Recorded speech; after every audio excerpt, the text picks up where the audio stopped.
हे गोपाल राधे हे गोपाल राधे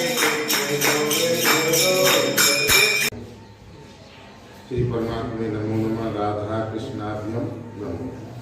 हरि ओम त्र्यंबकं यजामहे सुगंधिं पुष्टिवर्धनम् उर्वारुकमिव बन्धनात् मृत्युर्मुक्षीयमामृतात्। ॐ त्र्यंबकं यजामहे सुगंधिं पुष्टिवर्धनम् उर्वारुकमिव बन्धनात् मृत्युर्मुक्षीयमामृतात्। ॐ त्र्यंबकं यजामहे सुगंधिं पुष्टिवर्धनम् उर्वारुकमिव बन्धनात् मृत्युर्मुक्षीयमामृतात्। ॐ त्र्यंबकं यजामहे सुगंधिं पुष्टिवर्धनम् उर्वारुकमिव बन्धनात् मृत्युर्मुक्षीयमामृतात्। ॐ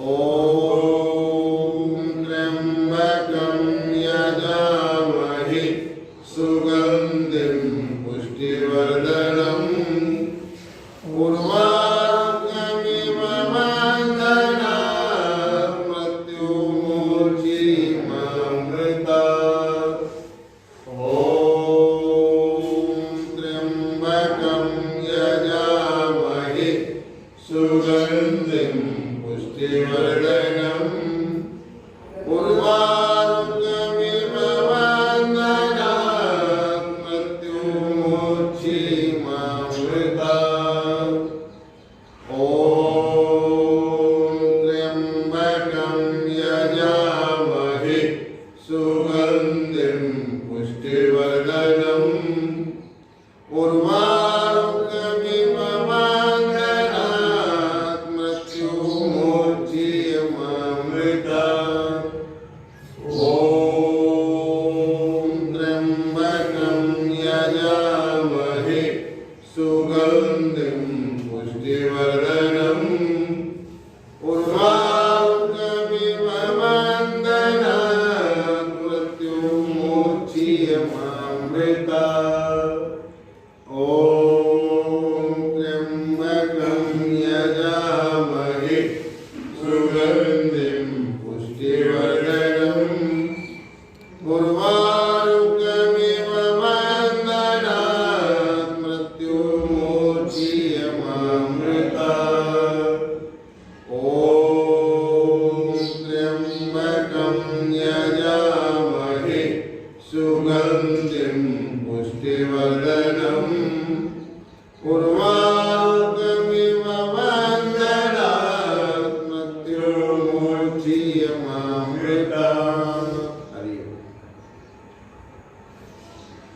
गजाननं भूतिगणादिसेवितं कपित्थजम्बूफलचारुभक्षणम् उमासुतं शोकविनाशकारिकम् नमामि विघ्नेश्वर पादपङ्कजम्।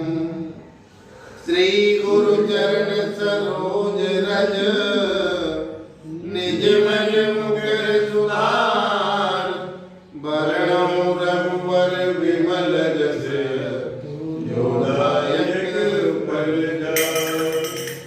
बुद्धिहीन तनु जानिके सुमिरौ पवन कुमार। बल बुद्धि विद्या देहु में हरौ कलेश विकार। हरि ओम। जय हनुमान ज्ञान गुण सागर जय कपीश तिहु लोक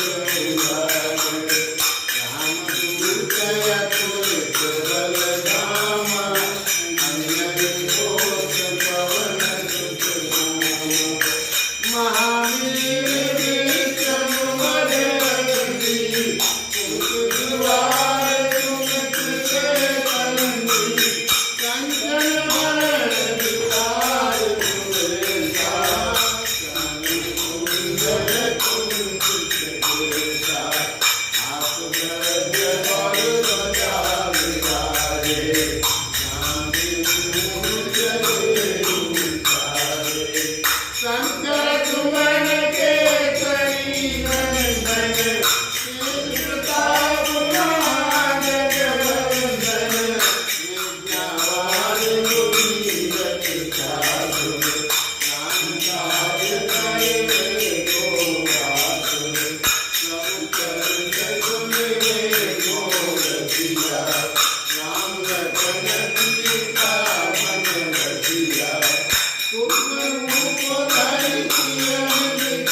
संत के तुम रखवारे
पवनतनय संकट हरण मंगल मूर्ति रूप राम लखन सीता सहित हृदय बसो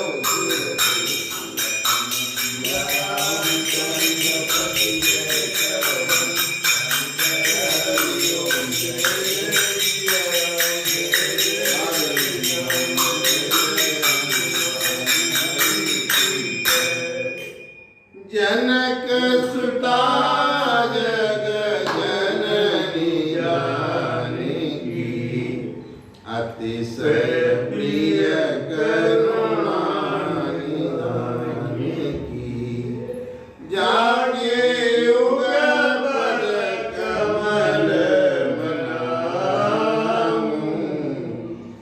जासु कृपा निर्मल मति चश्मा लिया कहती है तब राम होनी चाहिए। कल बाबा हमने कहा था कि जीव को ये जो जन्म मिला है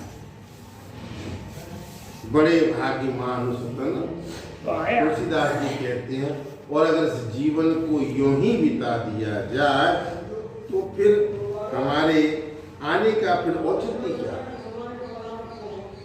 संसार में आने का मतलब ही क्या था?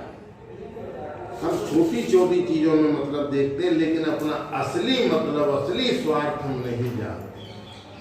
हमारा असली परमार्थ स्वार्थ यही है कि गोविंद की किसी भी प्रकार कैसे भी सेवा की जाए। श्री राधे गोविंदा मन बदले हर का प्यारा नाम। श्री राधे गोविंदा मन बदले हर का प्यारा गिरधारी तेरा प्यारा नाम है, बनवारी तेरा प्यारा नाम। श्री राधे गोविंदा मन बदले हर का प्यारा नाम। एक नाम सारे श्री राधे कृष्ण गोविंद, एक नाम सारे श्री राधे कृष्ण गोविंद। गोविंद गोपाल जय राधे, गोविंद गोपाल जय राधे। श्री राधे गोविंदा मन बदले हर का गुरुवानंद भगवान की जय। कल हम कह रहे थे कि जीव जो है आपकी माया से भ्रम में भटक रहे हैं और अपने आप से अलग मानकर जन्म मृत्यु का चक्कर, जबकि हम परमात्मा से अलग हैं ही नहीं और हो भी नहीं सकते। लेकिन अज्ञानी जीव अपने आप को परमात्मा से अलग मानता है, इसलिए वो जन्म मृत्यु के चक्कर में भटकता है।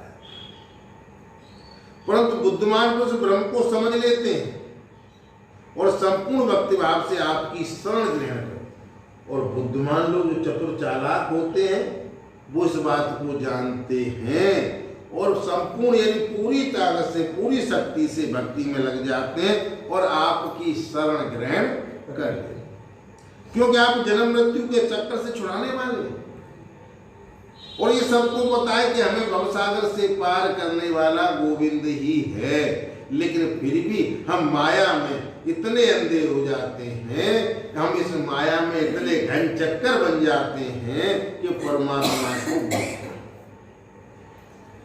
सर्दी, गर्मी, वर्षा, तीन भावों का कार्यक्रम आपका भूविलास है, ये सब भगवान की भवों के इशारे से चल रहा है। वह सभी को भयभीत करता है, परंतु वह उन्हीं को बार बार भयभीत करता है जो आपकी शरण नहीं लेते। सर्दी उसी को परेशान करती है, गर्मी भी उसी को, वर्षा भी उसी को परेशान करती है जो भगवान के नाम से, भगवान के गुणों से, भगवान की लीलाओं से दूर हैं, और वही परेशान। परंतु वो उन्हीं को बार बार भयभीत करता है जो आपकी शरण नहीं लेते। जो आपके शरणागत भक्त हैं उन्हें भला जन्म मृत्यु संसार का भय कैसे हो सकता है। और जिसने गोविंद का सहारा ले लिया, गोविंद के चरणों की शरणागति ले ली, उसे डर किस बात का और किससे डर? सब में ईश्वर है। जगन्नाथ प्रभु, जिन योगियों ने अपनी इंद्रियों और प्राणों को वश में कर लिया, वो भी जब गुरुदेव के चरणों की शरण न लेकर उच्च कर अत्यंत चंचल मन तुरंग को अपने वश में करने का प्रयत्न करते हैं, तब अपने साधनों में सफल नहीं। बिना गुरु के तुम इस भव सागर से पार नहीं। अच्छे अच्छे महात्मा भी जो है, अगर गुरु की शरण नहीं लेते हैं तो वो कितने भी साधन कर ले, लेकिन वो किसी भी साधन में सफल नहीं हो सकते। बहुत से योगी अपने इंद्रियों को वश में करते हैं, लेकिन वो हो ही नहीं सकती। आपको आधार तो बनाना पड़ेगा। बिना आधार के, आपकी अगर नींव मजबूत नहीं है तो आप बिल्डिंग खड़ी करेंगे, वो गिर जाएगी। इसलिए आधार बहुत मजबूत होना चाहिए, तब अपने साधनों में सफल नहीं होते। उन्हें बार बार दुख, सैकड़ों विपत्तियों का सामना करना पड़ता है। जो ऐठ में रहते हैं, अरे कौन क्या कैसे, नहीं। जीवन में, जीवन को काटने के लिए, भवसागर की नैया से पार होने के लिए गुरु का सहारा तो लेना ही पड़ेगा। कोई न कोई माध्यम तो बनाना ही पड़ेगा। तो केवल श्रम और दुखों ही उनके हाथ लगता है, और जो विपत्तियों का सामना का अनेकों कष्ट सहन करते रहते हैं, लेकिन उनके हाथ में क्या? मेहनत करते। जब हर मनुष्य को ये पता है कि हम बहुत कोशिश सारी उम्र दुख को दूर करने में, यानी कष्टों को दूर करने में लगा देते हैं, और उसके लिए हम सारी कोशिश करते हैं, लेकिन फिर भी दुख आता है। ऐसा क्यों? इन कष्टों को दूर करने के लिए, इन दुखों को दूर करने के लिए हम रात दिन तमाम द्वंद्व और छंद में लगे रहते हैं, लेकिन आता है तो उनको ये भी पता होना चाहिए कि जब ये बिना बुलाए आते हैं, क्योंकि प्रारंभ में है, तो सुख भी आएगा अपने आप, धन भी आएगा अपने आप। जब ये बिना बुलाए आ सकते हैं तो वो सारी चीजें हमारी पास आ सकती, तो इनके लिए हम कोशिश क्यों करें? हमें कोशिश तो इस जीवन में ये करनी चाहिए कि कैसे भी भगवान के भक्तों की शरण मिल जाए, भगवान के संतों की सानिध्य मिल जाए, या कहीं कथा भागवत मिल जाए, जिससे हमारा जीवन सफल हो जाए। उनकी ठीक ऐसे लोगों की वही दशा होती जैसी समुद्र में बिना कर्णधार की नाव पर यात्रा करने व्यापारियों की हो। व्यापारी अगर समुद्र पार करना चाहता है और बिना कर्णधार की, यानी कि बिना साजो सामान के चल देता है, तो वो सागर से पार नहीं होता। बहुत से लोग अपनी जिद में लगे रहते हैं और इसी में अड़े रहते हैं। अरे क्यों नहीं? कहने का मतलब ये है कि जो मन को बस में करना चाहते हैं, उनके लिए कर्णधार यानी गुरु की आवश्यकता पड़ती है, अनिवार्यता है। तभी जो आप गुरु के सानिध्य में रहेंगे तो वहां कुछ न कुछ एक नया सीखते ही रहेंगे। तो इस भवसागर से पार अनिवार्यता है, बहुत जरूरी है। हे भगवान, आप अखंड आनंद स्वरूप और शरणागतों की आत्मा हैं। ईश्वर सबका है, लेकिन तुलसीदास जी कहते हैं कि हरि को भजे सो हरि को होई। जो मुझे याद करता है मैं उसका। तो आनंद स्वरूप और शरणागतों की आत्मा है। आपके रहते समय स्वजन, पुत्र, देह, स्त्री, धन, पृथ्वी, प्राण आज से क्या प्रयोजन? जब हमें गोविंद मिल गया और गोविंद ही हमारी आत्मा है, तो इन चीजों में इतना लगाव क्यों?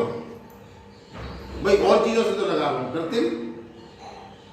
मैगी से मैगी मिठाई खाते हो, खा पी रहे दोने को तुरंत फेंक देते हैं, उससे लगाव तो होता नहीं। तो जो लोग इस सत्य सिद्धांत को न जानकर स्त्री पुरुष के संबंध में होने वाले सुखों में ही रम रहे हैं और वो बस इतना ही जानते कि बस यही सुख है, इससे बड़ा सुख कोई और है ही नहीं, वो सोले आना मूर्ख है। उन्हें संसार में बनाई ऐसी कौन सी वस्तु जो सुखी कर सके? सब में दुख है। रसगुल्ला मीठा होता है, खूब खाओ, एक आध दो खाओगे तो वो उसका स्वाद बना रहेगा, और ज्यादा खाने के बाद तो वो बिल्कुल ही अच्छा नहीं लगेगा। हमने खाया तो जीव के स्वाद के लिए, लेकिन जब आउट ऑफ कंट्रोल हो गए, ज्यादा खा लिया तो वही नुकसान कर जाएगा। फिर हम इन चीजों को कभी ग्रहण नहीं करेंगे। ऐसी तौबा करें,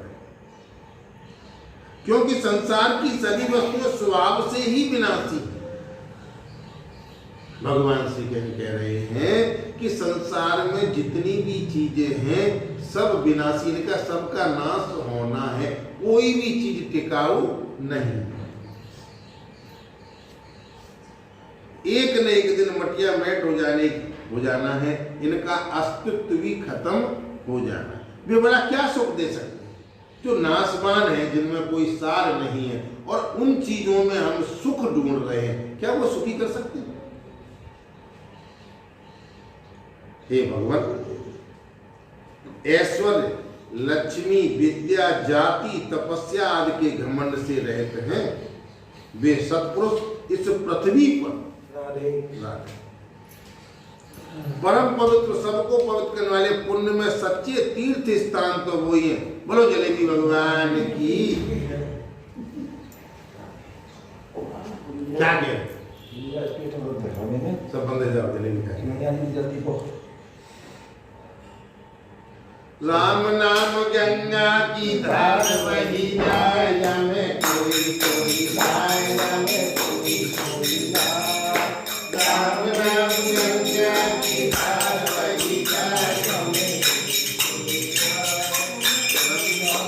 आगे जामे विष्णु की नाय गए, ब्रह्मा जी आगे जामे विष्णु की नाय गए, शंकर जी आगे जामे डुबकी बजाए, जामे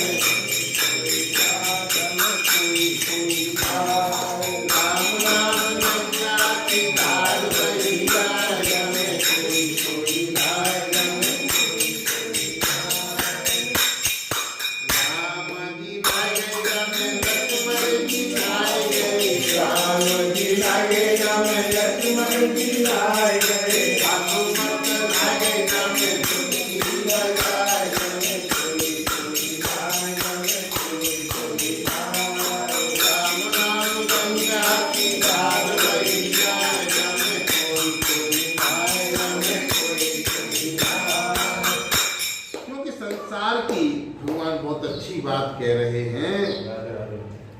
हे भगवान, जो लक्ष्मी, विद्या, जाति, बहुत से लोगों को लक्ष्मी का घमंड होता है, कोई अपनी विद्या पे घमंड करता है, कोई अपनी जाति पे घमंड करता है, कोई अपनी तपस्या पे घमंड करता है।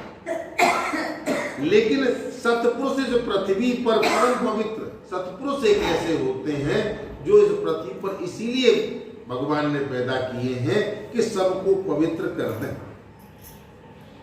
लेकिन जो तीर्थ नहीं होते, वही तीर्थ है जहां अच्छे लोग, जहां अच्छा माहौल है, गोविंद की कथाएं, राम के नाम के गुणों की लीलाएं, वही तीर्थ है।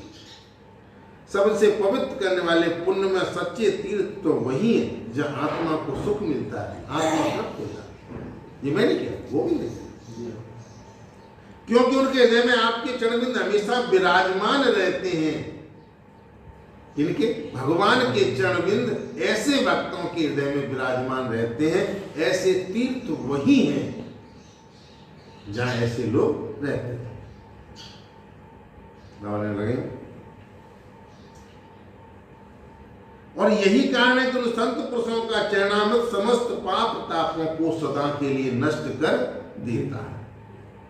ऐसे संतों की अगर हम शरणागति ले लें तो फिर हमारे जन्म जन्म के पाप, ताप, संताप, जो सारी चीजें खत्म हो जाती हैं। चलो कोई बात ना है। गोविंद है, कैसे सजाए लो, गोविंद तो सुंदर ही सुंदर है। हे भगवान, आप नित्य आनंद स्वरूप आत्मा है, नित्य पूजन।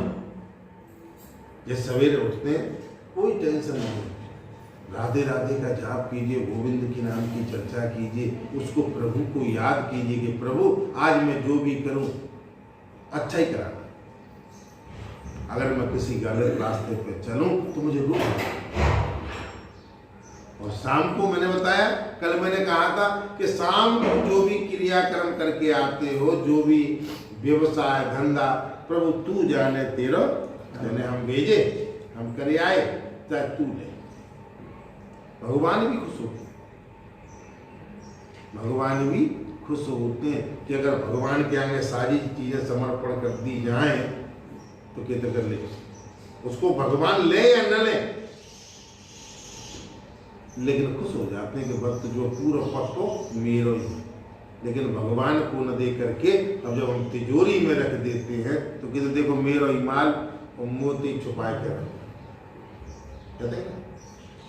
आरती करेंगे तमाम तरह की चीज, तेरा तुझको अर्पण क्या लागे मेरा, लेकिन न तो भगवान को कभी धन संपत्ति अर्पण करेंगे, कुछ भी नहीं करेंगे।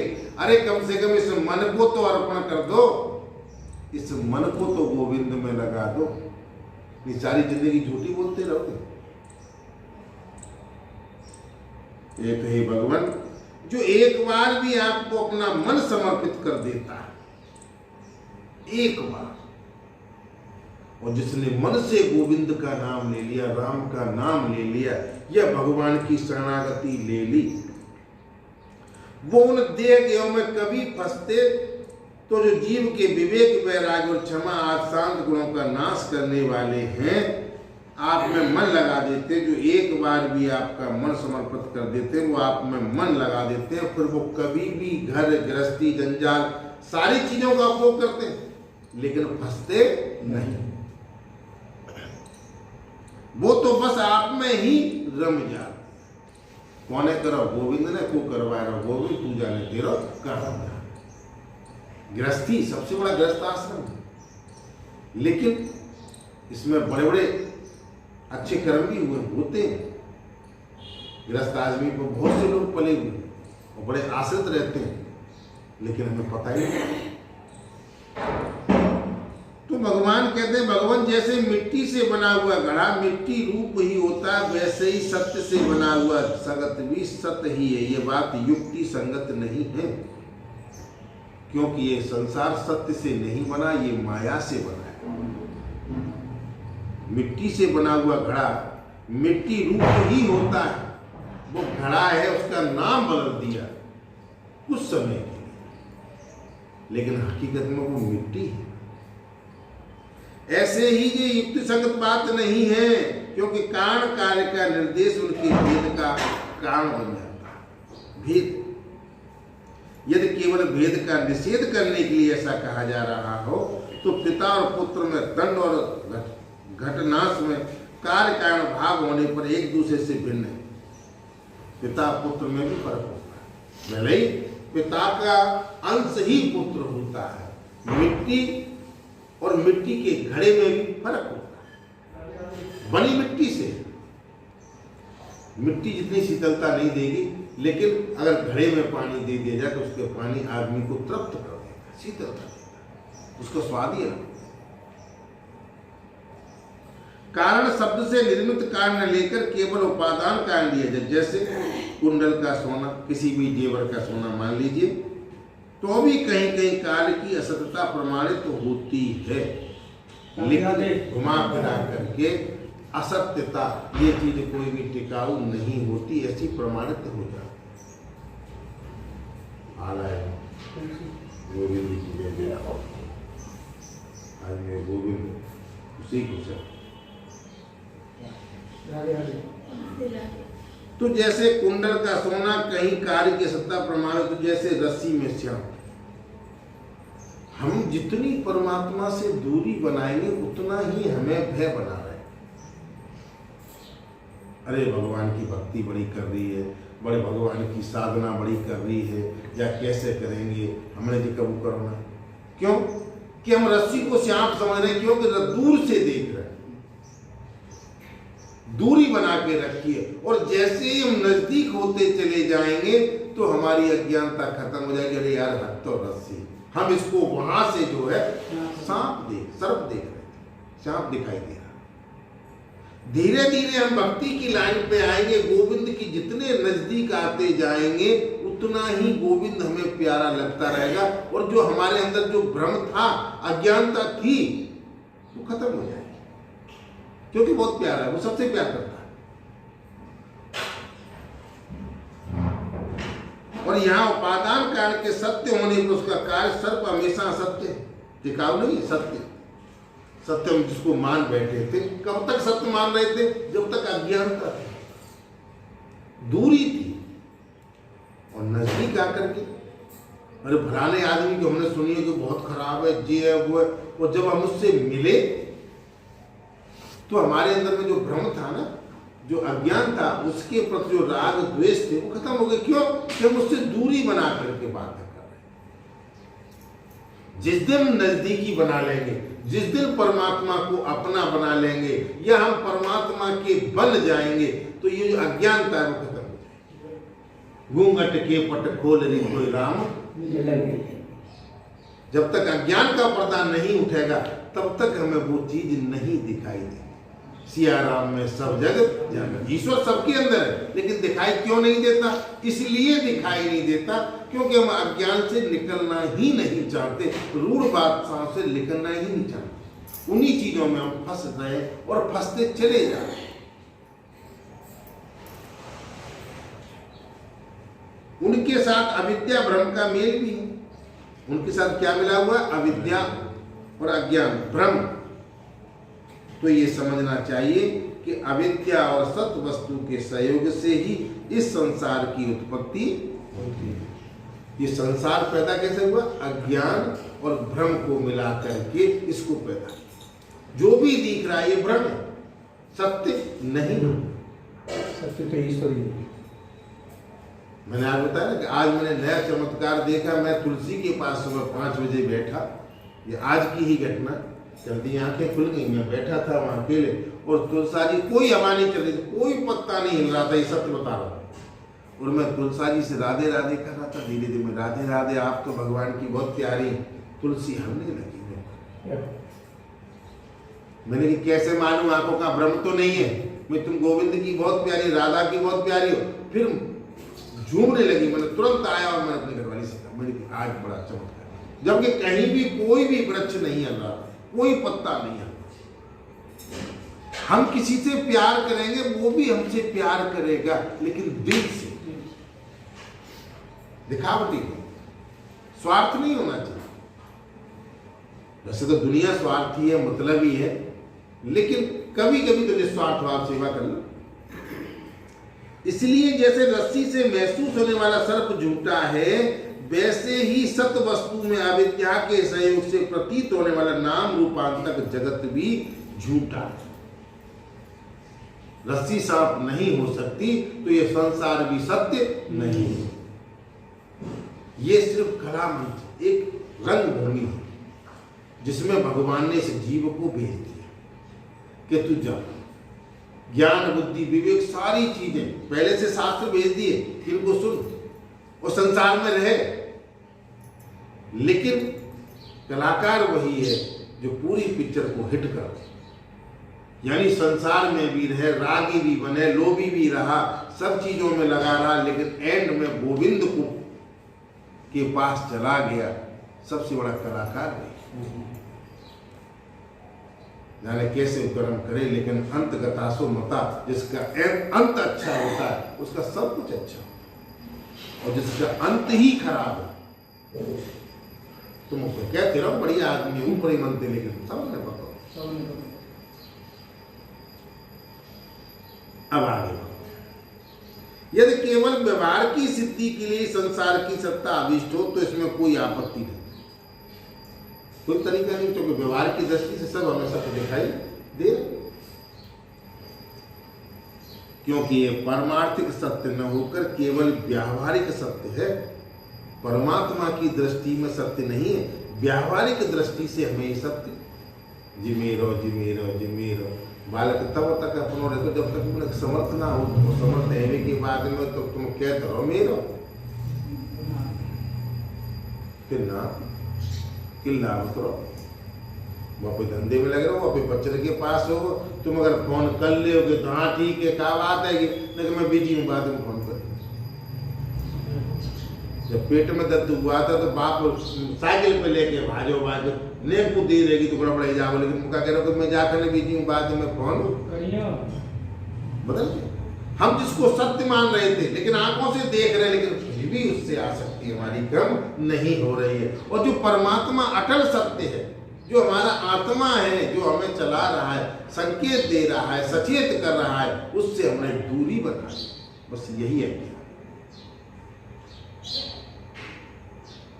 तो ये ब्रह्म व्यावहारिक जगत में माने हुए काल की दृष्टि से अनाद है और ज्ञानी जन बिना विचार किए पूर्व के भ्रम से प्रेरित होकर अंध परंपरा से मानते चले आ रहे। यानी तुम अच्छे अच्छे लोग अंध परंपरा को चलाते चले आ रहे। पीढ़ियां बदल जाती हैं लेकिन अज्ञानता और मूर्खता खत्म नहीं होती। कि हमारी अम्मा जाए पूजती तो भाई बहू पूजेगी, तो अम्मा बता के गई कि तो बहू नहीं आवे तो जा ऐसे ऐसे जा चूल्हे पुजवा लिए, घंटा पुजवा लिए, जो करी ये अज्ञानता खत्म नहीं होती। ऐसी स्थिति में कर्म फल को सत्य बताने वाली श्रुतियां केवल उन्हीं लोगों को भ्रम में डालती हैं जो कर्म में जड़ हो रहे हैं। किन लोगों को डालती है भ्रम में? जो जड़ है, जो कर्म को ही मानते। ऐसे लोगों को ये जो भ्रांतियां होती हैं वो फंसा के रखते हैं, क्योंकि अज्ञानता को वो छोड़ना नहीं चाहते। कितनी भी पुस्तक कर ले, इंजीनियर हो जाए, डॉक्टर हो जाए, लेकिन फिर भी इन चीजों को छोड़ते हैं। ऐसी स्थिति में कर्म फल को सत्य बताने वाली श्रुतियां केवल उन्हीं लोगों को भ्रम में डालती हैं जो कर्म में जड़ हो रहे हैं और यह नहीं समझते कि इनका तात्पर्य कर्म फल की नित्यता बताने में नहीं बल्कि उनकी प्रशंसा करके उन कर्मों में लगाने में है। अच्छे कर्मों में उनकी प्रशंसा करो तो तुम्हें बड़े अच्छे भगवान की कृपा से शरीर मिला, सारी सुंदरता मिली, कहीं से आपके अंदर कोई कमी नहीं, फिर भी आप ऐसे कर्मों में लगे हुए। उनको रास्ता दिखाओ उन मूर्खों को, क्योंकि वो तो जड़ है।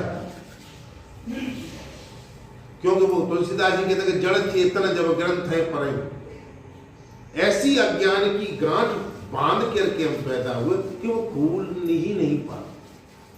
छूटते मृषा नहीं हुई तो फायदा। और जब तक ये अज्ञान की गांठ नहीं खुलेगी तब तक ये जीव सुखी हो ही नहीं सकता। जन्म जन्म से ऐसी गांठ चली आ रही अज्ञानता, इसको हम मानते हैं।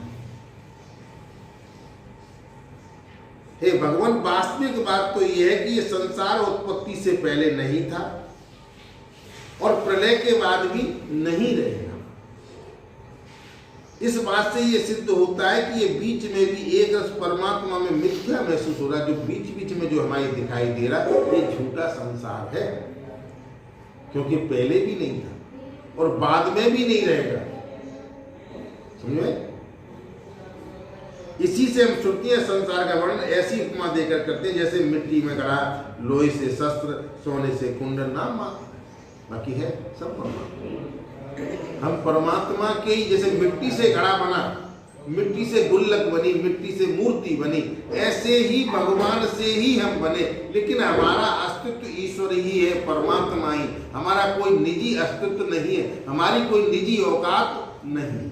लेकिन अज्ञान बस, मूर्खता बस, मैंने ये किया, मैं ये करवा दूंगा, मैं बड़ा ज्ञानी, मैं बड़ा धर्मात्मा, मैं बड़ा पैसे वाला, ये मूर्खता।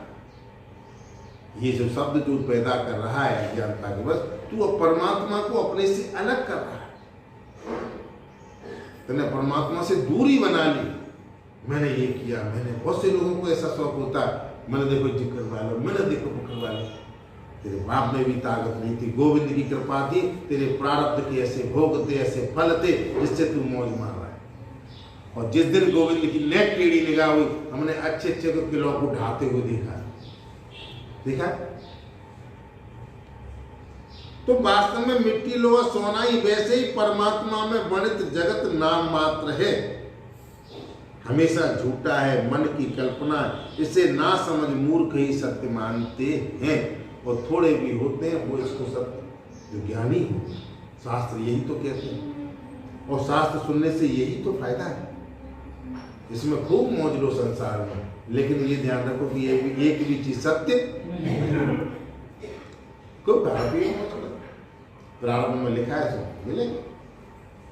लेकिन हाँ, एक चीज है, हम अपने प्रारब्ध को सुधार सकते हैं, आगे के लिए बढ़िया रास्ता बना सकते हैं। इसके लिए छूट अच्छे कर्मों के, गोविंद की शरणागति के द्वारा हम ये कार्य कर सकते हैं। लेकिन हम जब तक सहारा नहीं लेंगे, आश्रय नहीं लेंगे, मैंने कथा सुनाई थी शुरू कि जब तक हम गुरु रूपी आश्रय नहीं लेंगे तब तक हम इस भव सागर से सहज में पार, कितना ही बड़ा व्यापारी, कितने भी अच्छे साधन हो, लेकिन जब तक आधार उसका मजबूत नहीं है तब तक वो पार नहीं कर पाता। बड़े बड़े सुंदर फूल हैं आप तो खुशबू के। गोविंद जय जय, गोपाल जय जय। गोविंद हरे गोपाल हरे गोविंद हरे गोपाल हरे, जय जय प्रभु दीन दयाल हरे, जय जय प्रभु दीन दयाल हरे, गोविंद हरे गोपाल हरे, जय जय प्रभु दीन दयाल हरे। हरे राम हरे राम, हरे राम हरे राम, हरे कृष्ण हरे कृष्ण, हरे कृष्ण हरे कृष्ण, गोविंद हरे गोपाल हरे, जय जय प्रभु दीन दयाल हरे, जय जय प्रभु दीन दयाल हरे। हरे राम हरे राम, हरे राम हरे कृष्ण हरे कृष्ण, हरे कृष्ण हरे कृष्ण। परमात्मा गुरुदेव भगवान जब मेरा मन आपके चरणों का स्थान प्राप्त कर लेगा तब मैं आपकी कृपा से समस्त साधनों के परिश्रम से छुटकारा पा करके परमानंद स्वरूप प्राप्त करूंगा। तभी परमानंद मिलेगा। जब तक इन संसार के लोग मन से हर चीज को ग्रहण करें, लेकिन भोजन करें तो शरीर की आवश्यकता के लिए, जैसे शरीर की आवश्यकता के लिए, इसको चलाने के लिए भोजन की आवश्यकता है, ऐसे ही आत्मा को स्वच्छ रखने के लिए भगवान का भजन भी बहुत जरूरी है। भजताम ही भगवान साक्षात परमानंद घन, आत्मे किमत कृत्यम तुच्छ दार श्रुतादि। जो आपका भजन करते हैं उनके लिए आप स्वयं साक्षात परमानंद घन आत्मा हैं। मैंने कहा ना, हरि को भजे स्वर को। अगर हम ईश्वर की शरण में अगर 1 घंटे आधे घंटे लगते हैं तो 24 घंटे परमात्मा हमारी सुरक्षा करेंगे। आ तो जाओ मेरे गोविंद की शरण। इसलिए तुम्हें तुच्छ स्त्री को धन आज से क्या प्रयोग, इनमें इतनी आसक्ति क्यों? इतनी आसक्ति लगा तो मेरे गोविंद से कर। मुंचन तरंग समानिसम त्वामेव संचित नय संत संत यतो यतो गतम दास्तान श्रमान वसन नित्यम। मैं शरीर और उनके संबंधियों की आसक्ति छोड़कर, ये जीव क्या कह रहा है, हे प्रभु मैं शरीर और उनके संबंधियों की आसक्ति छोड़कर रात दिन आपका ही चिंतन करूंगा। और जहां जहां नैना विराम संत निवास करते हैं, संत की परिभाषा ये नहीं कि चोला रंग ले तो संत, संत की परिभाषा संत भी नहीं जानते, किसी से पूछ के देना संत की परिभाषा को। जिसने समाज से अंत कर दिया और समाज में लगा वो संत नहीं होता। आप लिखते फलाने संत 1008 संत और गृहस्थी में लग रहे हैं, गली पूछने में राधे राधे, नहीं। जिसने समाज से अंत कर दिया वो संत। ऐसे संतों के दर्शन से, ऐसे संतों की सानिध्य से, जहां संत निवास करते हैं, उन्हीं के आश्रय में रहूंगा। हम तो भगवान के दास हैं, दासन केहू दास हैं। भगवान के दास होना तो बड़े सौभाग्य की बात है। हम भगवान के दासानुदास, उन्हीं आश्रम में रहूंगा। सत्पुरुषों के मुख कमल से रोजाना, ऐसे संतों के आश्रम पर रहूंगा जिन सत्पुरुषों के मुख कमल से रोजाना आपकी पुण्यमयी कथा सुधा की नदियां की धारा प्रतिदिन बहती रहती है। उस नदी में मैं स्नान रोजाना करूं। हे नरसिंह, फिर मैं कभी देह के बंधन में नहीं पड़ूंगा, क्योंकि इस देह को मैंने अपना मान लिया तो मुझे तमाम झंझटें सारी उम्र झेल ली। कहाँ चल रहे थे? तो हे प्रभु, आपकी ये माया आपकी दृष्टि के आंगन में आकर नाच रही है। काल स्वभाव आदि के द्वारा सतगुणी, रजोगुणी, तमोगुणी अनेक भावों का प्रदर्शन कर रही है। ये माया दिखाती है, देखो ये सतोगुणी किस में लगा हुआ है, ये रजोगुणी किस में लगा हुआ है, और तमोगुणी क्या कर रहा है। साथ ये मेरे सिर पर सवार होकर मुझे आतुर को बलपूर्वक रौंद रही है। ये जो माया, हम बहुत सोचते हैं भगवान की भक्ति करें, अच्छे कार्य करें, साफ सुथरे रहें, लेकिन हमारा प्रारब्ध हमें उन कर्मों में ढकेल, हम नहीं जाना चाहते, लेकिन फिर भी हम चले जाते, उधर हमारा रास्ता बन ही जाता। क्यों? प्रबल होती है ईश्वर की इच्छा। ये माया बहुत प्रबल, इससे कोई नाराजगी नहीं बच पाया, कोई नहीं बच पाया। लेकिन जिसने भगवान की शरणागति ले ली है और जो भगवान के सानिध्य में है, वही सीप है, बाकी सब निषेध है। हे नरसिंह, मैं आपकी शरण में आया हूं, आप इसे रोक दे। तो भगवान ये जीव माया से मोहित होकर कहां चल रहे थे? यहीं चल रहे थे ना, हाँ यहीं चल रहे। तो जब जीव माया से मोहित होकर के अविद्या को अपना लेता है, उस समय उसके स्वरूपभूत आनंद गुण ढक जाता। सबके अंदर ज्ञान है, सब अच्छा बुरा जानते हैं, लेकिन हम जब सहारा किसका ले लेते हैं? अविद्या का, अज्ञानता का सहारा ले देते हैं, तो वो ज्ञान ढक जाता। सबके अंदर अच्छाई होती है, लेकिन क्या होता है कि जो चीज ज्यादा मात्रा में होगी वो कम मात्रा को दबा देगी। अच्छाई हमारे अंदर कम है, और जब बुराइयां ज्यादा हो जाती हैं तो वो अच्छाइयां निकल नहीं पाती, उनको कहीं निकलने का रास्ता नहीं मिलता।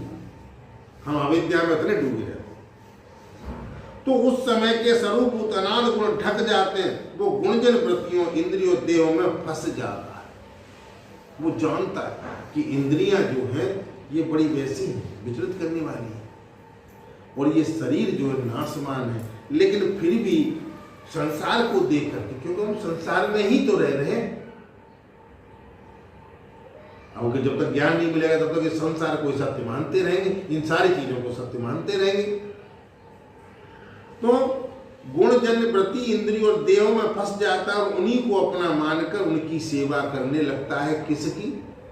नाशवान। अब जब उनकी जन्म मृत्यु में अपनी जन्म मृत्यु मानकर उनके चक्कर में पड़ जाता है। ये तो संसार का नियम है, कोई आया है उसको जाना। अब वो कब कितने दिन के लिए आया ये, क्योंकि 6 चीजें परमात्मा ने अपने पास रखी हैं कि हान लाभ जीवन मरण यश अपयश विधि। हम नहीं बता सकते कि कब जाएंगे, लेकिन परमात्मा को पता। ये 6 चीजें परमात्मा ने अपने पास सुरक्षित रखी। अब उनकी जन्म मृत्यु में कभी कभी क्या होता है कि फलाने सिंह चले गए, लेकिन हमने 7 दिनों तक उसकी गम में पड़े हुए। अरे भैया, जाना आना तो प्रगति का नियम है, सृष्टि कैसे चलेगी? जो आया उसको जाना, जितने दिन जैसे कर्म थे, जितनी उम्र थी, वो भोग के चला गया। परंतु प्रभु जैसे सांप अपने केंचुए से कोई संबंध नहीं रखता, ये दृष्टांत दिया है। सांप जो है केंचुए को छोड़ता है लेकिन फिर पीछे मुड़ करके, तो हमने जो भी कर्म किए या जो भी कार्य संसार में किया, हानि लाभी का, बुरा अच्छा, उन हमको छोड़ करके अब हमें नए रास्ते पे चलना, मुड़ के नहीं देखना। अगर हम पुरानी चीजों को बुरे देंगे तो फिर हम आगे नहीं बढ़ना। पहले हमें ज्ञान नहीं था, बुद्धि नहीं थी, विवेक नहीं था, तो अज्ञानता में जीते रहे। लेकिन हमें जब सहारा मिल गया, बताने वाला मिल गया और गोविंद की कृपा हो गई, तो फिर हम इस अज्ञानता में क्यों रहे? अज्ञानता में लोग कब तक रहते हैं? जब तक ज्ञान नहीं होता। तो जैसे सांप अपने केंचुए से कोई संबंध नहीं रखता, उसे छोड़ देता है, वैसे ही आप माया अविद्या से कोई संबंध नहीं रखते, हमेशा छोड़े रहते हैं। और परमात्मा कभी माया में फंसते ही नहीं।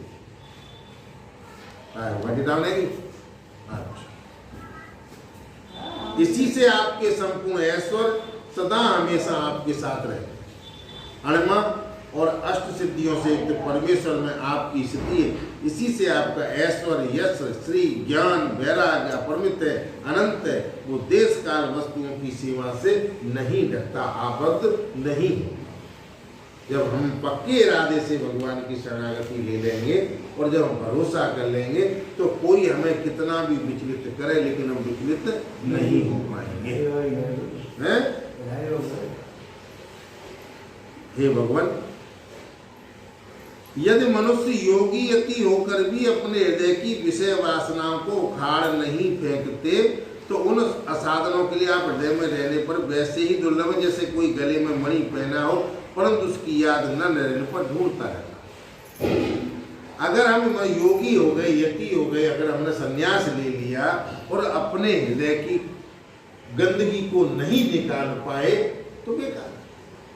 जैसे हमारे गले में मणि पड़ी हुई है, लेकिन हमें ये होश ही नहीं है और हम इधर उधर ढूंढ रहे।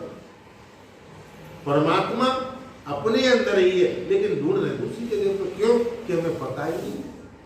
कस्तूरी कुंडल से मृग ढूंढे, कस्तूरी कुंडल से मृग ढूंढे जब मन मारे, ऐसे घट रहा है दुनिया देखे ना।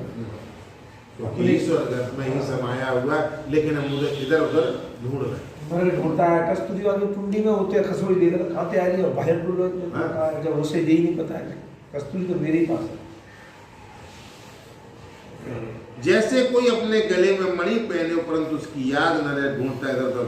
जो साधक अपनी इंद्रियों को तृप्त करने में ही लगे रहते हैं, बहुत से लोग ऐसे। हमें किसी की निंदा नहीं करनी चाहिए, क्योंकि हमें इतनी बड़ी खूबी नहीं है।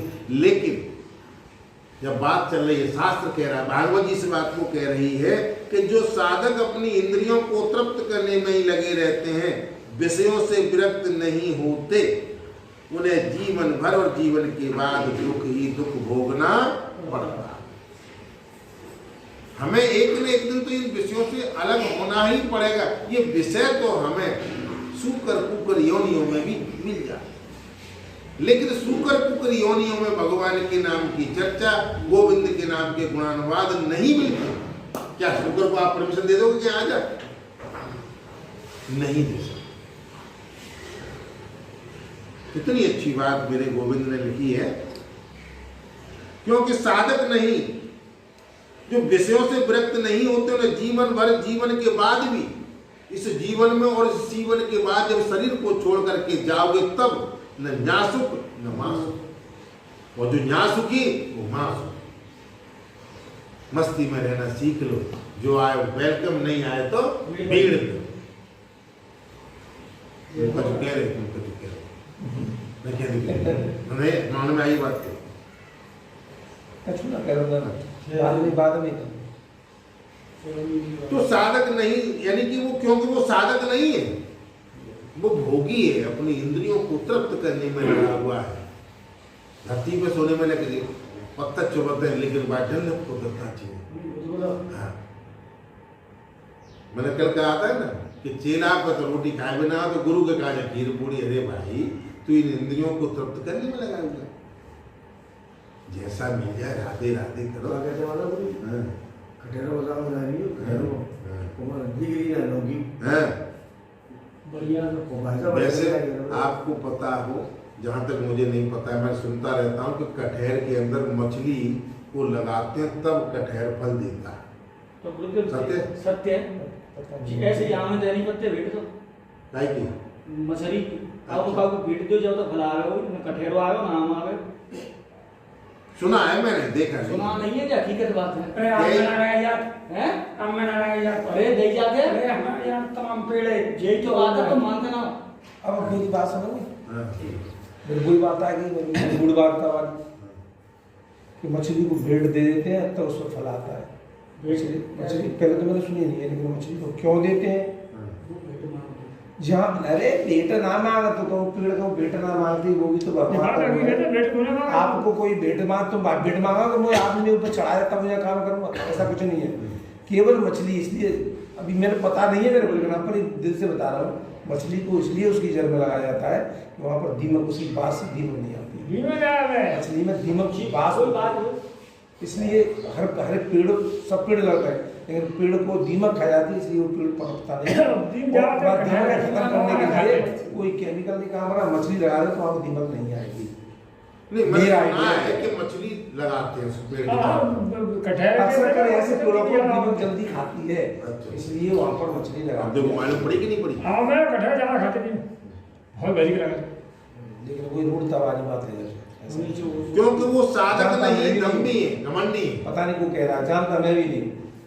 एक तो अभी उन्हें मृत्यु से छुटकारा मिला नहीं।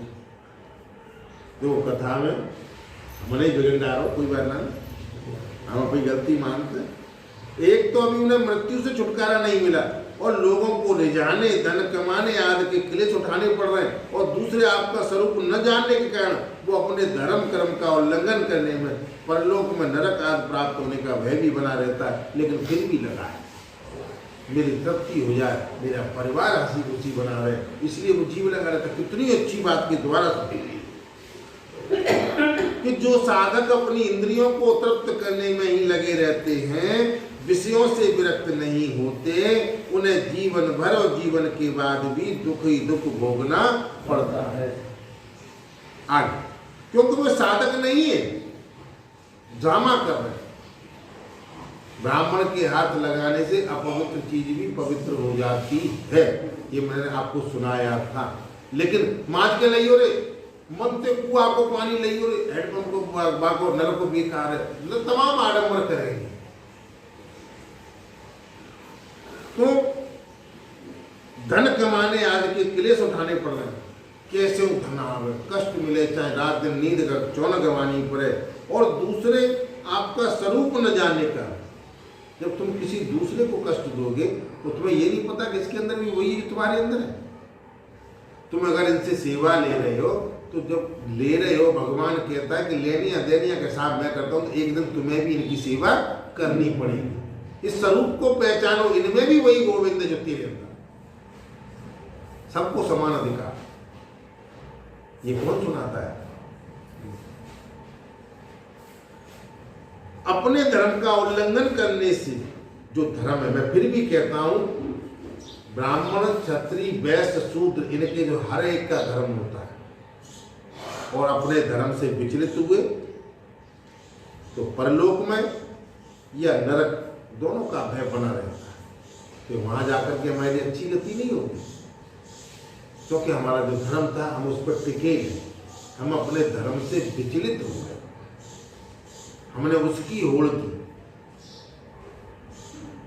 तो नरक आदि प्राप्त होने का भय भी बना रहता है। भगवान आपके वास्तविक स्वरूप को जानने वाला पुरुष आपके दिए हुए पाप और पुण्य कर्मों के फल सुख दुखों को नहीं जानता, नहीं भोगता, वो भोग्य भोक्तापन के भाव से ऊपर उठ जाता। कौन? आपके वास्तविक स्वरूप को जानने वाला।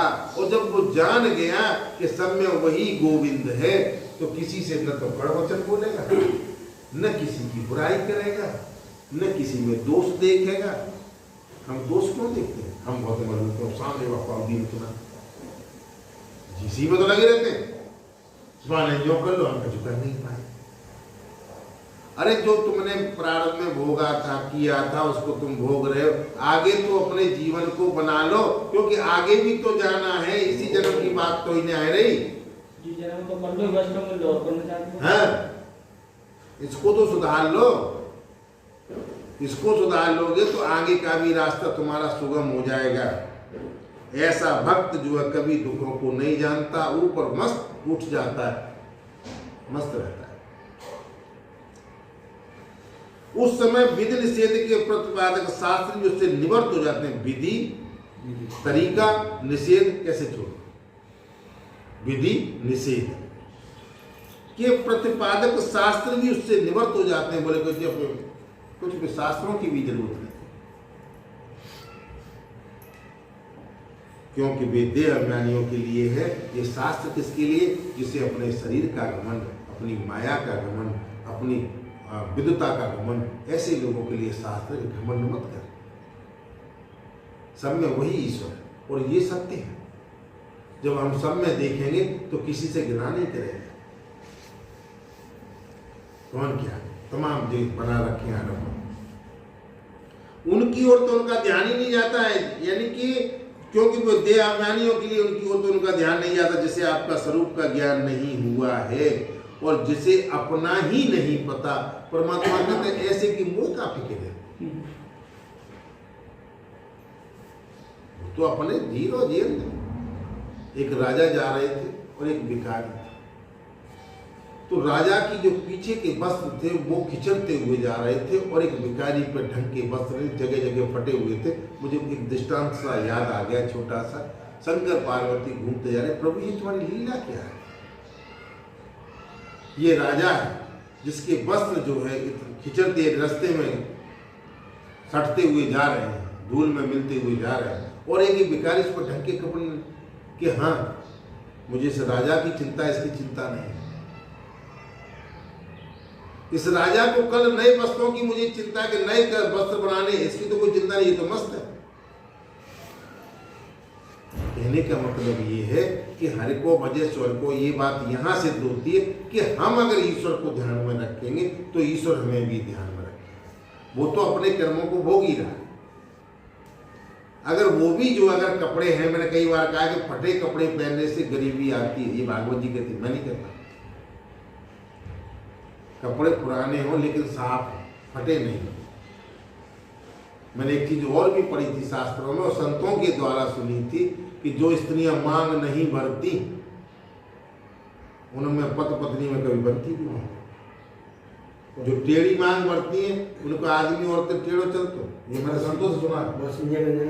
बहुत सी औरतें यहाँ बस टिपका लगा लेगी 100 पीस, वो भी कर पाए। बहुत बड़ी व्याख्या संतों ने मांग के ऊपर की। ये स्वार्थ की निशानी है औरतों की, औरतें भूल गई अपने उसको। जिसके स्वरूप का ज्ञान नहीं हुआ वह भी यदि प्रतिदिन आपकी प्रत्येक युग में की हुई लीलाएं, गुणों के गीत सुन सुनकर उनके द्वारा आपको अपने हृदय में बैठा लेता है। ज्ञान नहीं हुआ कोई बात नहीं, ये तो वो प्रतिदिन अपने आपकी प्रत्येक युग में की हुई, भगवान ने कितने युग हो गए? 4 युग हैं और चारों युग में भगवान ने तमाम लीलाएं की। एक युग में राम बने, इस युग द्वापर में कृष्ण बने, और बराह भगवान का जन्म हुआ, मत्स्य अवतार का जन्म हुआ, नरसिंह भगवान का जन्म हुआ, सबसे पहले हंस भगवान का जन्म हुआ। तमाम जैसे जरूरत पड़ती गई भगवान जन्म लेते गए। तो जैसे जैसे यदि युग की लीलाओं के गुणों को सुन सुन करके उनको आपको अपने हृदय में प्रेम कब होता है? जब उनकी चर्चाएं सुनते हैं। आदमी से लगाव कब होता है? उसकी तरफ झुकाव कब होता है? जब उसके बारे में सुनते हैं।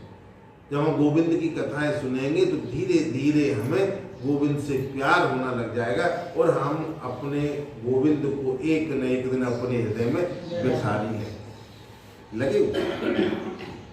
तो अनंत अचिंत दिव्य गुणों के निवास स्थान प्रभु आपका वो प्रेमी भक्त भी पाप पुण्यों के फल सुख दुखों विधि निषेधों से अतीत हो जाए। फिर उसे क्या पाप क्या पुण्य क्या सुख या दुख, वो मस्त रहता है। जैसी मिल गई राधे राधे, चुपड़ी मिल जाए तो खूब प्रेम से खाओ, चटनी थी मिल जाए तो राधे राधे करके खाओ, एक ज्यादा खा। जे नहीं कि जब नॉन कमे कि मिर्च कमे, जब गोविंद को हमने भोग लगा ही दिया तो फिर भी तुम स्वाद देख रहे हो। तो जीव मुनि का मान लिया क्योंकि आप ही उनकी मोक्ष स्वरूप गति हैं। परंतु ज्ञानी और प्रेमियों को छोड़कर और सभी शास्त्र बंधन में हैं, वे उसका उल्लंघन करने पर दुर्गति को प्राप्त उन्हीं लोगों की दुर्गति होती है जो शास्त्रों के रास्ते पर नहीं चलते, अपने प्रेमियों को छोड़ देते हैं, उनसे प्यार नहीं करते। हे भगवान, स्वर्गाद लोगों के अधिपति इंद्र ब्रह्मा प्रभु भी आपकी था, आपका पार न पा सके। मैंने कल परसों ये कहा था कि ब्रह्मा जी भी जब थाल पाने के लिए जब उस कमल की डंडी में प्रवेश कर गए, लेकिन वो भी था नहीं। तो ब्रह्मा इंद्र अधिपति तमाम जो ऋषि मुनि भी इस प्रभु की था नहीं पा सकते। आश्चर्य की बात तो ये कि आप भी उसे नहीं जानते, क्योंकि अब अंत है ही नहीं, जब कोई जानेगा कैसे। हे प्रभु, जैसे आकाश में हवा के धूल के नन्हे नन्हे कण उड़ते रहते हैं, वैसे ही आप में काल के वेग से अपने से उत्तरोत्तर 10 गुने 7 आवरणों से रहते असंख्य ब्रह्मांड एक साथ घूमते रहते हैं। इतने धूल के कण असंख्य ब्रह्मांड जो है प्रभु के हृदय में सब घूमते हैं। लेकिन देखो कितना दिमाग है, कितना बड़ा कंप्यूटर है, किसको क्या देना है, कौन क्या कर रहा है, सब ईश्वर को पता है। हम ईश्वर के गुणों की क्या व्याख्या करें, हमारी वाणी की वहां तक सोच भी नहीं है, पहुंच भी नहीं है। लेकिन हर किसी के संग, हर जीव के संग परमात्मा न्याय करता है, और मनुष्य को पता भी कि इसका दंड में भोग रहा हूं, लेकिन कह नहीं पाता। कभी कभी इसी जन्म में लोगों को अपने कर्मों का दंड मिल जाता है, लेकिन कह नहीं पाता। क्यों? पुराण सुन लो, वो दंड कौन देता है? परमात्मा कर्म ही देते हैं उसके। तो परमात्मा जी कह रहे थे कि कंप्यूटर कितना बदलवा, परमात्मा है कहाँ? सबके अंदर तो हर आदमी तुम्हारी गुमान है, कोई नहीं मालूम। तो एक दूसरे उन्होंने पहले ऐसा कंप्यूटर बना दो, अपने आप कर जो कुछ करना था, लेकिन तो छुपा लेता है, छुपा लेता ना। जो तो बस बाई है ना, वो बाई से बाई जाते तू छिपा वो कहाँ छिपा रहे, तुम्हें भी छुपा लोगे, वो पता कहाँ ले जा कंप्यूटर पे बिना कुछ हो जाए। तब बना आपकी सीमा कैसे मिले? हम श्रुतियां भी आपके स्वरूप का साक्षात्कार वर्णन नहीं कर सकती। वेदों की ऋचा है, श्रुतियां भी ये कहती हैं कि हे प्रभु, आपका हम वर्णन नहीं कर सकते।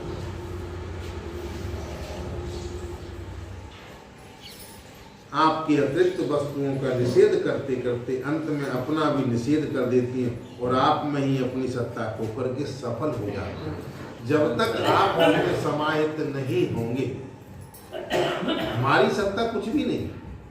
हमारी सत्ता तो हमारे गोविंद के द्वारा ही, ये चला रहा है वो गोविंद ही चला रहा है, जो भी दे रहा है, जो करवा रहा है, जो भी सुन भी रहा है, जो सुना रहा है, सब गोविंद की लीला है, हमारा कुछ भी नहीं न हो सकता है। भगवान नारायण ने कहा, देवसी इस प्रकार सनकादिक ऋषियों ने आत्मा और ब्रह्मा की एकता का बताने वाला उपदेश सुनकर आत्म तत्व को जाना। आत्म तत्व, मैं हूं क्या, मैं हूं कौन, कहां से आया, मुझे करना क्या। जब हर मनुष्य को ये बात मालूम पड़ जाए तो फिर कोई गड़बड़ हो ही नहीं सकती। लेकिन हम इन चीजों को भूले, मैं फलाने का हूं, बस वहीं तक जानता, मैं बाबा को नाम दी, मेरे ऊपर बाबा को नाम। तो वो यही कह रहे हैं कि ऋषियों ने आत्मा और ब्रह्मा की एकता बताने वाला उपदेश सुनकर आत्म स्वरूप को जान लिया, और नित्य सिद्ध होने पर भी उपदेश के कृत्य से होकर उन लोगों ने सनंदन की पूजा की कि सनंदन जी, आपने आज हमें अपने आप को ही दिखा दिया। हमें अपने आप का भी पता लग जाए, सबसे बड़ी उपलब्धि है कि हमें जितो मालूम पड़ गया मैं कौन।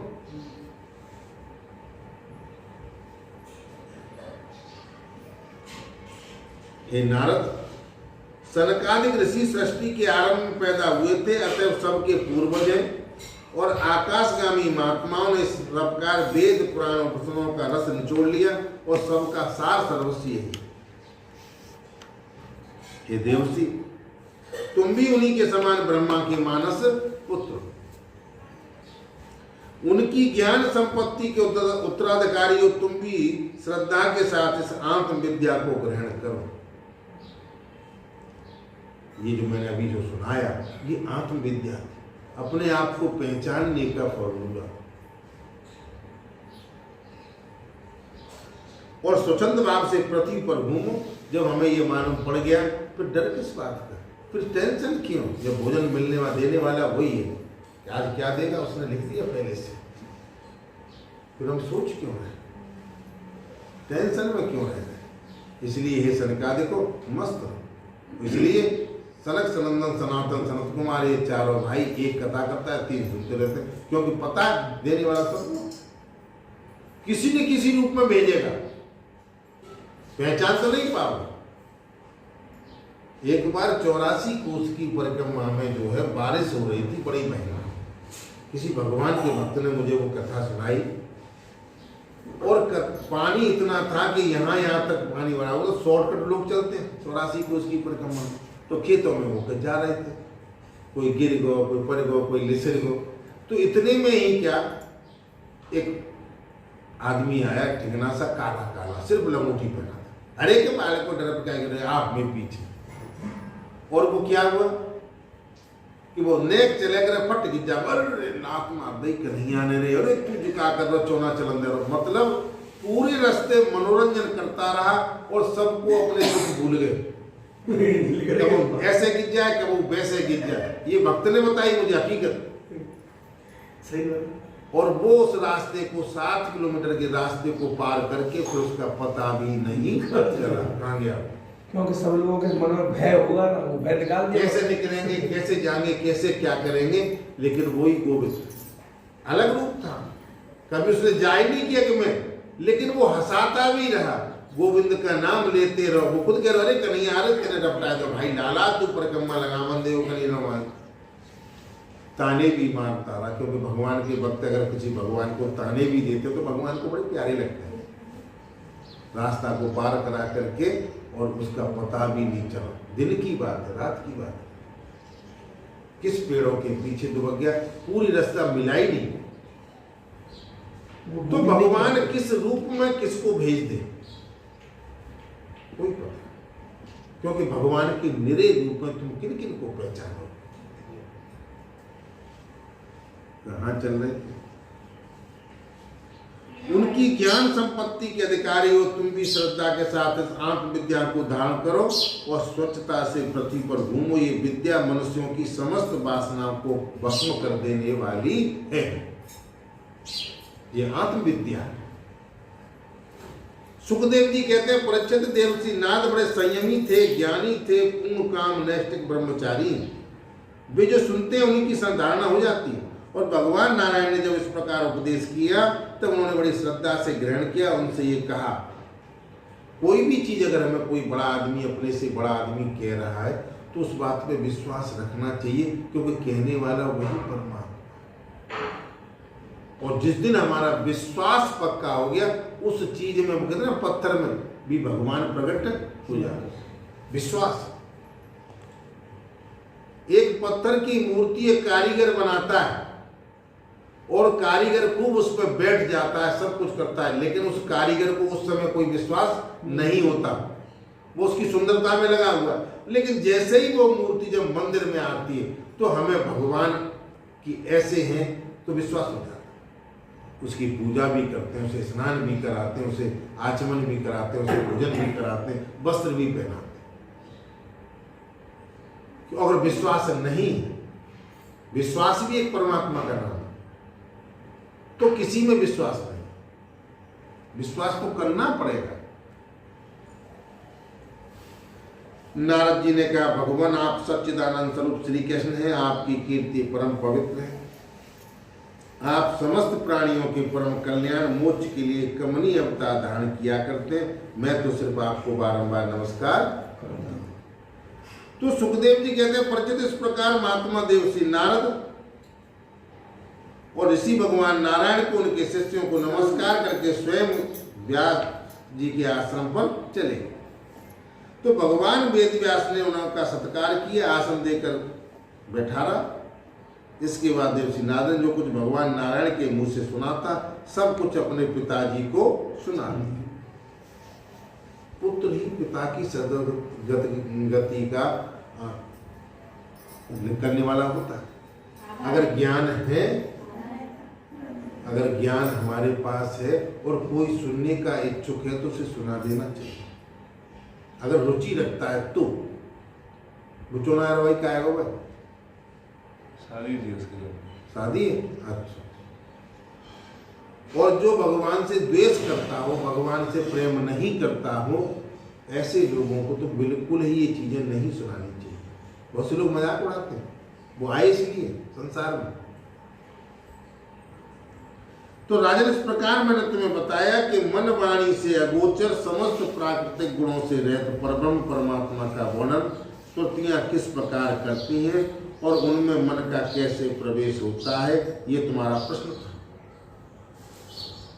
परिचित भगवान ही इस विश्व का संकल्प करते हैं और उसके आदि मध्य और अंत में स्थित रहते हैं। वे प्रकृति और जीव दोनों के स्वामी हैं। जो भी प्रकृति दिखाई दे रही है और जो भी जीव हैं, हम जैसे जीव, सबके मालिक हमारे प्रभु गोविंद ही। समझ आएगी? उन्होंने ही सारी सृष्टि करके जीव के साथ प्रवेश किया। इन शरीरों में अपने मित्र सखा अनाद काल से चले आ रहे दोस्त के साथ इस शरीर में प्रवेश किया। मैंने कहा ना, ये शरीर जो एक वृक्ष है जिसमें जीवात्मा परमात्मा दो घोंसले में बैठे हुए, परमात्मा ने प्रवेश किया।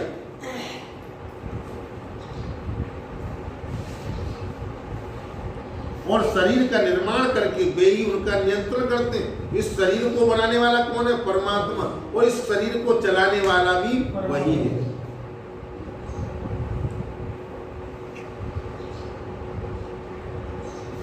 जैसे गहरी निंदा सुसुप्ति में मन पुरुष अपने शरीर का अनुसंधान छोड़ देता है। जब गहरी नींद में होते हैं तो हमें बिल्कुल भान या महसूस नहीं होता कि हम फलाने ठाकुर को फलाने पढ़ते हैं या हम फलाने सिंह, इस बात का हमें कोई भी ज्ञान गहरी नींद में। वैसे ही भगवान को पाकर ये जीव माया से मुक्त हो जाता है। ऐसे ही जब हम ईश्वर को प्राप्त कर लेंगे तो हम अपने आप को भूल जाएंगे। और जब तक मुझे याद है तब तक भगवान को हम याद नहीं कर पाएंगे। भूलना पड़ेगा, क्योंकि ये नासवान शरीर है, इसका कोई भरोसा नहीं। कब संग छोड़ दे जाए, कब ब्रेक लग जाए और कब जाए बैक गियर लग जाए, कोई पता नहीं। इसलिए समय रहते हुए, समय का सदुपयोग करते हुए हमें गोविंद को प्राप्त कर लेना चाहिए। भगवान ऐसे विशुद्ध केवल चिन्मान तत्व हैं कि उनमें संसार के कारण माया प्रगति का रत्ती भर भी अस्तित्व नहीं। वे ही वास्तव में अभय स्थान है। भगवान के अभय स्थान का मतलब जहां डर खत्म हो जाए, अभय स्थान। भगवान की शरणागति ले लेंगे तो फिर हमें डर लग ही नहीं सकता। और ऐसे लोगों का चिंतन करते रहना चाहिए। हमें प्रभु के नाम का गुणानुवाद करते रहना चाहिए। तो बाबा अब तुम भजन सुनाए।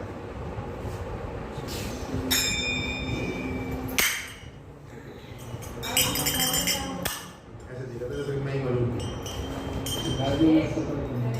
श्री कृष्ण गोविंद हरे मुरारी, हे नाथ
Hare Murari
इधर ये नारद जी कह रहे हैं और सुखदेव परीक्षित जी से कह रहे हैं कि प्रभु मैं दम्भपूर्ण संन्यास के बहाने लोगों को ठग रहा हूं।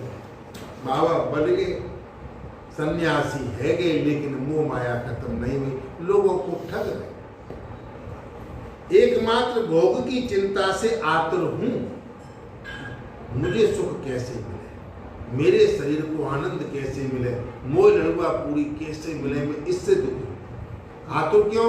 कि मुझे मिलनी चाहिए। बेचैन, रात दिन नाना प्रकार के कार्यों की रचना की थकावट से व्याकुल तथा बेसुध हो रहा, रात दिन कोशिश कर रहा। बाबा बन, गृहस्थी बन, जाए बन, पाए बन, तमाम रूपों को मैं रख लेता हूं, लेकिन फिर भी मेरी पूर्ति नहीं बनती। ये मैं नहीं कह रहा, मैं आपकी आज्ञा का उल्लंघन करता हूं, मैं आपके बताए हुए रास्ते पर नहीं चलता, उसका उल्लंघन करता। अरे वो भगवान तो ठीक है, मंदिर में ही रहते हैं, जाकर मैं न करूंगा तो जब को करे। तो आपकी आज्ञा का उल्लंघन करता हूं, अज्ञानी हूं और अज्ञानी लोगों के द्वारा प्राप्त सम्मान से मैं संत हूं। मेरी कौन बड़ाई कर रहे हैं? अज्ञानी हूं। अरे तू तो बड़ा मन लग रहा, संत बन जा। जैसे हम तो कहते गए तुम भागवत जी, अरे भैया भागवत जी गोविंद की कृपा के बिना हो ही नहीं सकती, लेकिन अज्ञान इतना छा गया है और अज्ञानियों की संगत करने से वो उन्हें बहुत बड़ा संत बना दे। मुझे ऐसा घमंड कर बैठा, ये सब मेरे ऊपर चल रही, मैं ऐसा घमंड कर बैठा हूं। हे दीनानाथ, हे दयानिधि, हे परमानंद, मेरी रक्षा कीजिए, इन दुष्टों से छुटकारा कीजिए जो मेरी झूठी बड़ाई करते हैं। बहुत से लोग मतलब निकालने के लिए झाड़ पर चढ़ा दिए, बड़े तुम बहुत तुम बड़े महान हो, ये सब स्वार्थी हो। और इन्हीं बातों में आकर के चाटुकता वाली बातों में अहंकार, अरे माने तारीफ करी तो वास्तव में मैं हूं। आगे अवगनम तम में दिशम माधवम स्फुरति यत् सुखा सुख संगम श्रवण वर्णन भाव मथापि बानहि भवानी यथा विद किंकर। हे माधव, आप मुझे अपने स्वरूप का अनुभव कराइए। प्रार्थना करो प्रभु से, प्रभु कम से कम नेक तो कोई संकेत दे, आपके स्वरूप का अनुभव कराइए, जिससे फिर दुख सुख के संयोग की स्मृति न हो। ये जो मैं झंझटों में नहीं फंसा जाता कि कहते गुल्ली मारे तो हिमालय को और फिर वो सुखी रही। ये सुख दुख जो मैं इनको मान लेता हूँ, न तो सुख उसमें है, ज्यादा खीर पूरा खा लो बेउपाधि से कट जाते मैं खूब अजमाए और बैठो, वो नुकसान करते, ज्यादा खा लो लेकिन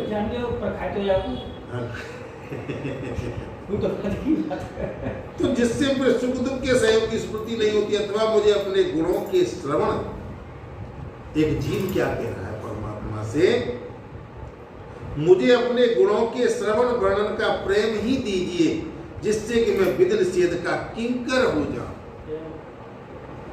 तिनका हो जाऊं, किसी के चरणों की धूल ही बन जाऊं, जिससे ये मेरा जीवन सफल। वो ये नहीं कर राजगद्दी पे पहुंचा। दुत तयो विदुरंत मनंत तेन च भवान न गिर सुत मोलय तो फलंती यतो नम इत्यतो जय जयेत भजेत तत्पर। हे अनंत, ब्रह्मा आदि देवता आपका अंत नहीं जानते। जब ब्रह्मा जैसे इंद्र जैसे देवता आपका अंत नहीं जानते, तो मैं अगर यूँ कहूँ मैंने भगवान को पा लिया, मैंने भगवान को समझ लिया, मैं भगवान की सब कुछ जानता हूँ, सबसे बड़ा मूर्ख है जो जीवों को भ्रम में डाल रहा है। पहली लाइन मैंने बोली थी, मैं दम्भपूर्ण संन्यास के बहाने लोगों को ठग रहा हूं। ऐसे साधु महात्मा होते हैं जो लोगों को ठगने में लगे। बेटा जा, तेरा कल्याण होगा, बेटा कल्याण तेरा होगा कि 5 लाख होगा।